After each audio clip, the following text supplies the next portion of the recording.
Most people use the terms Internet and World Wide Web interchangeably. They refer to entirely different layers of technology. This map illustrates the physical reality of the Internet. It is a wide-area network, a global collection of interconnected hardware, cables, and routers. This infrastructure does not display web pages. Its only job is to route raw data packets between connecting nodes. The World Wide Web is simply one specific application service that sits on top of this physical architecture. The web operates on what is called the client-server model.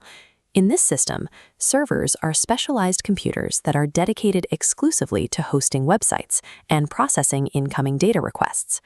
Clients are the local machines, like your phone or laptop, running web browsers to ask for that data. Separating the physical network layer from the application layer is the required first step to understanding how your computer actually locates remote digital resources. A website does not sit on a server as a pre-rendered image. It is stored as raw text files written in HTML, CSS, and JavaScript. We initiate contact with these files using a Uniform Resource Locator, or URL. We type human-readable text like www.bbc.co.uk into a browser. However, the physical hardware of the Internet cannot read these words.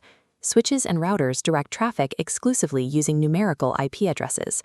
An IP address is a unique string of numbers that identifies each computer on the network. This creates an immediate routing problem.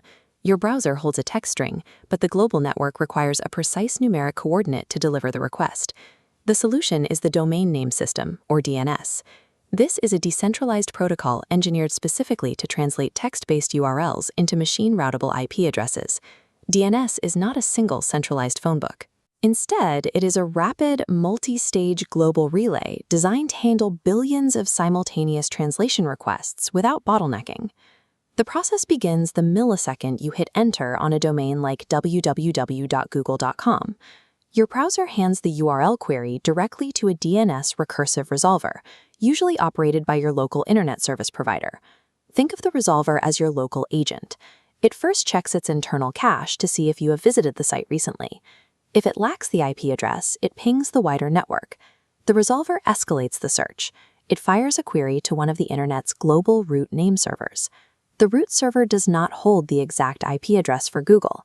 Instead, it reads the domain extension at the end of the URL, in this case, .com. The root server's function is strictly navigational.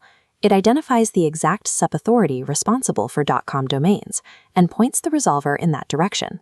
Bouncing the request back, the root server directs your resolver to the top-level domain, or TLD server, specifically responsible for .com. The TLD server manages the registry for all domains operating under its extension. It receives the query and isolates the specific secondary domain string, Google.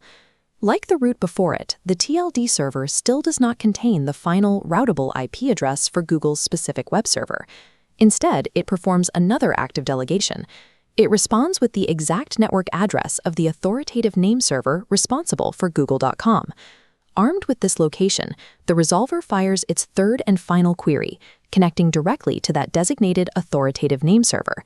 This recursive delegation distributes the Internet's massive directory across a global hierarchy. It prevents any single server from becoming a centralized choke point.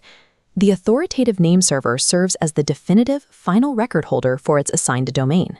It maps the domain name to the actual numerical IP address. For Google, this is 8.8.8.8. This IP address travels back to your ISP's recursive resolver, which caches the result locally to speed up future requests for the exact same site.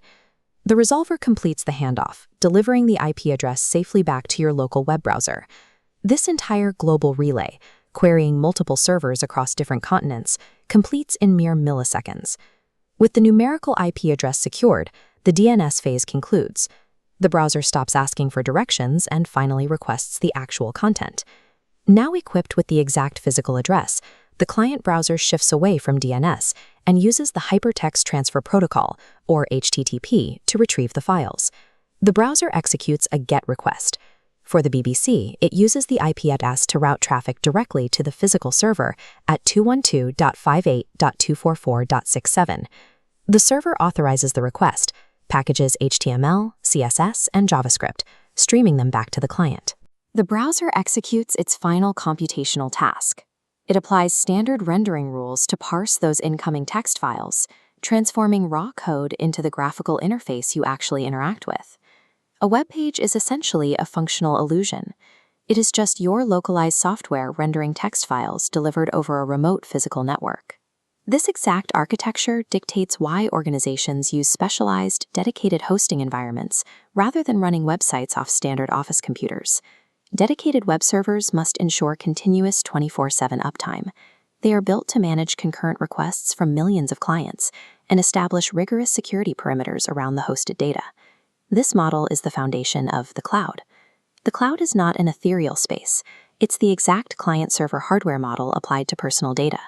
Cloud computing uses these remote servers to store files and run complex programs globally. By offloading local storage to network servers, users gain device-agnostic file access, automated remote backups, and real-time synchronous collaboration.